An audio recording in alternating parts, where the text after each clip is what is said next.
Assalamualaikum Bu. Waalaikumsalam warahmatullah. Saya punya anak laki-laki umur 8 tahun, suka banget mainan boneka dinosaurus yang dari kain gitu, main perang-perangan atau kayak ngobrol sama boneka dino itu. Normal ya Dok? Anaknya introvert, 8 tahun. Masih normal, sangat normal. Kenapa? Karena anak laki-laki tadi kan, ini pas banget nih pertanyaannya nyambung. Dia kan otak kanan tuh, otak imajinasi, otak benda, ya kan? Nah, jadi pada saat dia main boneka dinosaurus, ya, itu berarti kemungkinan besar Ananda ini punya bakat atau kecerdasan naturalis. Kecerdasan yang kaitannya senang dengan alam, senang dengan binatang, ya. Kemudian dia terkesan dengan binatang purba. Itu tentu ya, dia waktu dia bermain dinosaurus, otaknya selalu berpikir. Dan tadi dia introvert. Introvert itu biasanya pemikir atau pengamat. Pasti dia memikirkan, kok dinosaurus bisa ya? Kok punah sekarang ya? Kenapa dulu dia besar-besar ya? Kenapa dia gede? Itu sambil main, itu sambil mikir. Tapi kok kemudian dia ngomong sendiri? Iya, karena orang introvert itu lebih senang ngomong sendiri.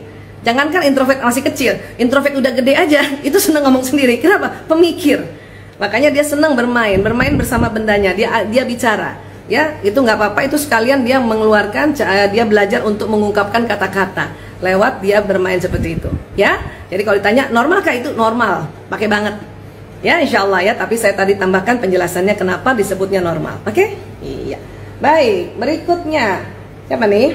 Asia 6992. Anak laki saya usia 3 tahun, minatnya buat diajar ngaji dan sholat sedikit susah, belum mau ngikut, itu gimana? Nah, caranya Bunda sayang, ya, caranya bagaimana cara ngajaknya?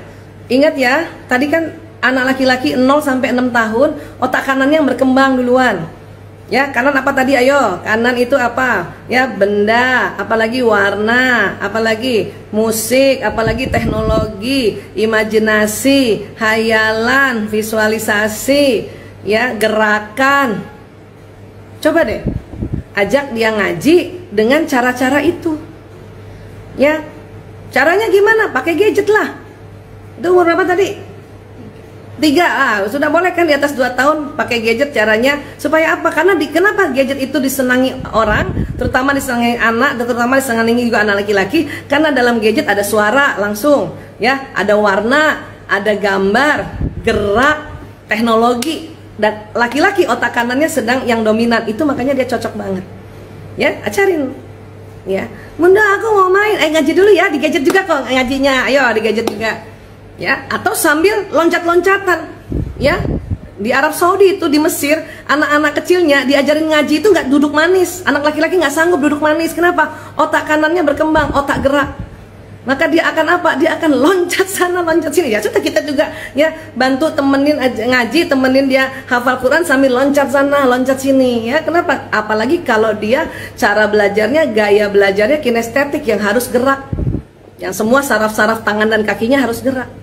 Jadi hindari ya, kalau tahu anak laki-lakinya kayak gitu, hindari ngajinya atau belajar yang lain duduk manis, dipaksa duduk manis. Makanya dia nggak mau. Ya, nah coba putar, minta doa sama Allah, ya Allah kasih petunjuk padaku ya Allah untuk bisa ya mengajarkan ngaji pada anakku, baca Quran, tapi dia senang. Nanti Allah kasih tahu petunjuk-petunjuknya. Ya, oke. Berikutnya siapa nih? Sakina Anina, gitu ya. Bunda, gimana cara hadapi adik kakak yang bersaingnya sampai besar, bahkan sampai kontak fisik? Harus bagaimana ya Bunda? Nah, tadi kita sudah belajar juga tentang sibling rivalry, persaingan antar saudara. Kemudian itu juga ternyata anak laki-laki dua-duanya ya. Anak laki-laki ada otak bersaing, ya. Nah, kemudian coba cek selama ini, kalau dia bersaing, ya kita ngapain waktu itu? Ya, membela salah satu kah? Atau menghina salah satu kan? Nah itu cek tuh, karena kita sebagai faktor kontribusi nih, sebagai parents ini sering banget ya membuat anak akhirnya tambah kesel. Kenapa? Karena si ibunya membela salah satu. Ya, saya ngomong begitu, kenapa? Itu memang nggak mudah buat ibu untuk tidak membela salah satu, karena kita menganggap kadang-kadang ya kakak yang menzolimi adik gitu, atau kadang-kadang ya kita melihat oh ini adiknya emang begini. Nah itu yang kita sudah mulai menzoom ke situ, ya kita memblaming ke situ. Itu yang kita harus hindari. Oke, terus apalagi supaya mereka tidak saling berantem secara kontak fisik. Ya, apa? kenali wataknya. Kenali wataknya. Bu Isa juga punya pengalaman begitu. Mas Lanang sama Mas Priyo sama-sama kole. Satu sengmin kole, satu kole melo. Ya, pada saat dia bertengkar itu pas koleris-kolerisnya yang sedang memuncak. Kenapa? Karena hasrat mengatur. Sudahlah laki-laki bersaing hasrat mengatur, kole sama kole. Ya, sehingga mereka sangat-sangat ya bersaing di situ. Ya. Pernah berantem mau pukul-pukulan? Pernah. Kenapa? Karena waktu itu Bu Isa nggak ada. Ya, itu kekeliruan atau itu salah satu kekurangan waktu itu karena Bu Isa kerja dan kerjanya ngurus narkoba. Waktu itu belum banyak dokter yang mau ngurus narkoba. Jadi Bu Isa nggak bisa ya ambil waktu untuk bisa ya nemenin anak-anak lebih sering di rumah. Kalau sekarang alhamdulillah dokter yang ngurus narkoba banyak dan tim Bu Isa udah banyak sehingga Bu Isa enak sekarang di rumah. Ya, jadi dulu itu karena begitu. Ibu Isa akui kita ada faktor sebagai orang tua. Kenapa? Kita lalai, kita jarang ada di situ. Ya, faktor berikutnya apa? Itu tadi. Ya, Bu Isa waktu itu seingat Bu Isa ya selalu yang dibela adek, kakak yang disuruh ngalah. Itu ternyata nggak begitu. Ya, Bu Isa ini kan begini nggak selalu selamanya benar. Justru karena kemarin-kemarin khilaf, keliru, makanya belajar. Oh, itu yang saya keliru.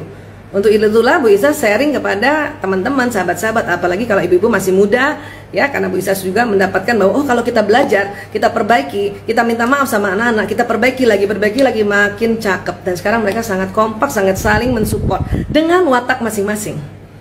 Ya, dulu pernah tuh Mas Lanang, Mas Priyo hampir mau pukul-pukulan, si Mas Janus nangis. Ya, akhirnya Mas Priyo karena dari kecil juga mungkin sudah sudah masukan bagaimana survival skill, dia pergi kemana? Tidur di masjid. Ya, untuk apa? Menghindar. Kenapa? Karena sebagai laki-laki itu anak dua itu pada saat dia udah besar ya, bukan kecil-kecil ya, malah udah ya pas SMP kali ya, SMP SMA lagi remaja-remajanya agresif-agresifnya ya, mereka mau ya bersaing gitu. Pas ibunya nggak ada, bapak juga belum pulang. Ya, makanya itu. Tapi mereka, Bu Isa berterima kasih, bilang sama Priyo, terima kasih ya nak, kamu sudah ambil keputusan menghindar dari Mas Lanang, pergi ke masjid. Mas Lanang terima kasih ya, kamu ya tetap di rumah, nggak dikejar adanya. Misalnya gitu ya. Oke. Tuh Mas Lanang ketawa tuh. kalau dia iseng kan dia bisa kejar adanya tuh. Dan satu lagi, waktu itu ada satu pelajaran yang Bu Isa belum belajar. Kenapa? Karena belum ada waktu itu konsepnya atau belum tersosialisasi secara populer apa bahasa kasih. Ya, jadi kalau ada anak bertengkar, selain karena persaingan, bahasa kasih mereka waktu itu lobet. Ya, Bu Isa yakin waktu itu Lanang juga lobet, Priyo juga lobet, sehingga mereka mudah sekali tersulut. Ya, oke.